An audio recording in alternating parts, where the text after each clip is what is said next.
اس سبق میں آپ حرکیاتی توازن یعنی ڈائنامک ایکویلیبریم اور ڈائنامک ایکویلیبریم کو حاصل کرنے کی شرائط کے بارے میں جانیں گے اور توازن یا ایکویلیبریم کے سسٹمز کی مثالوں کو بھی دیکھیں گے۔ ذرا تصور کریں کہ آپ کوئی گڑھا کھود رہے ہیں اور فرض کریں کہ جیسے جیسے آپ اس گڑھے کو کھود رہے ہیں ویسے ویسے آپ کا دوست اسے بھر رہا ہے۔ اگر آپ اپنے دوست سے زیادہ تیزی سے گڑھا کھود رہے ہوں تو گڑھا بڑا ہوتا جائے گا، لیکن اگر آپ کا دوست آپ سے زیادہ تیزی سے گڑھے کو بھر رہا ہے تو گڑھا چھوٹا ہوتا جائے گا۔ لیکن اگر آپ دونوں ایک ہی رفتار سے کام کر رہے ہیں تو گڑھے کے سائز میں کوئی تبدیلی نہیں آئے گی۔ یہی تصور ریورسبل ری ایکشن پر لاگو کیا جا سکتا ہے۔ اگر فارورڈ ری ایکشن کی شرح یا ریٹ یعنی ری ایکٹنٹ سے مصنوعات یا پروڈکٹس بننے کی شرح ریورس ری ایکشن یعنی مصنوعات سے ری ایکٹنٹس بننے کی شرح جتنی ہی ہے تو ری ایکشن کو ایکویلیبریم میں سمجھا جاتا ہے۔ اسے ڈائنامک ایکویلیبریم کہتے ہیں کیونکہ دونوں ری ایکشنز بیک وقت رونما ہوتے ہیں، حالانکہ مجموعی طور پر کوئی تبدیلی نظر نہیں آتی۔ ایک کیمیائی نظام یا کیمیکل سسٹم جیسے کہ ری ایکشن یا مادے کی حالت میں تبدیلی یعنی فیز چینج کو ایکویلیبریم حاصل کرنے کے لیے دو اہم معیاروں پر پورا اترنا چاہیے۔ ایک تو یہ ریورسبل پروسیس ہونا چاہیے اور دوسرا ری ایکشن کلوزڈ سسٹم میں ہونا چاہیے۔ کلوزڈ سسٹم سے مراد ایک ایسا نظام ہے جس میں مادے یعنی میٹر کا تبادلہ نہیں ہوتا، صرف توانائی یعنی انرجی کا تبادلہ ہوتا ہے۔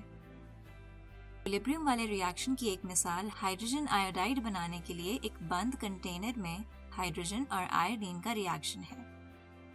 ری ایکشن کے شروع میں ہائیڈروجن اور آیوڈین کی کانسنٹریشن زیادہ ہوتی ہے اور ہائیڈروجن آیوڈائڈ کے بننے کے ساتھ ساتھ ان کی کانسنٹریشن کم ہوتی جاتی ہے۔ ہائیڈروجن آیوڈائڈ کی کانسنٹریشن میں اضافہ ہوتا ہے جب فارورڈ ری ایکشن شروع ہوتا ہے۔ جب ہائیڈروجن آیوڈائڈ بن جاتا ہے تو اس کے بعد ریورس ری ایکشن شروع ہوتا ہے۔ وقت گزرنے کے ساتھ ہائیڈروجن، آیوڈین اور ہائیڈروجن آیوڈائڈ کی کانسنٹریشن مستحکم یا یکساں یعنی کہ کانسٹنٹ ہو جاتی ہے۔ تو اس ری ایکشن سے کیا ہو رہا ہے؟ ہائیڈروجن اور آیوڈین سے ہائیڈروجن آیوڈائڈ بننے کا ری ایکشن اسی شرح یا رفتار سے ہو رہا ہے جس شرح سے ہائیڈروجن آیوڈائڈ ہائیڈروجن اور آیوڈین میں علیحدہ ہو رہا ہے۔ اسی لیے ری ایکشن میں واضح تبدیلیاں نظر نہیں آ رہی ہیں، حالانکہ فارورڈ اور ریورس دونوں ری ایکشنز ہو رہے ہیں۔ یہ ری ایکشن رکا نہیں بلکہ ڈائنامک ایکویلیبریم کی حالت میں ہے۔ اگر شیشے کے برتن کے اوپر کا ڈھکن کھول دیا جائے تو اس ری ایکشن پر کیا اثر پڑے گا؟ ویڈیو روک دیں اور اس کے جواب کے بارے میں سوچیں، اور جب سوچ لیں تو ویڈیو چلا دیں۔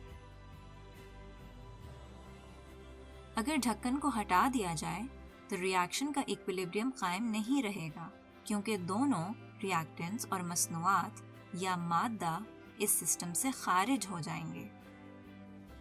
مائع یا لکوڈ برومین کمرے کے درجہ حرارت پہ گیسیس برومین کی شکل اختیار کرنے کے لیے ایکویلائبریٹ ہوتا ہے۔ یاد رکھیں کہ یہ ری ایکشن نہیں ہے بلکہ فیز چینج ہے۔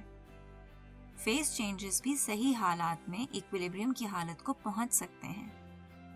جیسے جیسے مائع برومین بخارات بنتا ہے، گیسیس برومین گاڑھی ہوتی جاتی ہے۔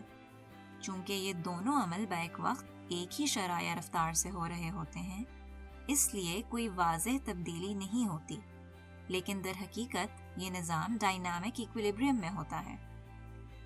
آج کے سبق کا خلاصہ یہ ہے کہ کیمیائی نظام یعنی کہ ری ایکشنز اور فیز چینجز اس وقت ایکویلیبریم میں ہوتے ہیں جب فارورڈ ری ایکشن کی شرح ریورس ری ایکشن کی شرح کے برابر ہوتی ہے۔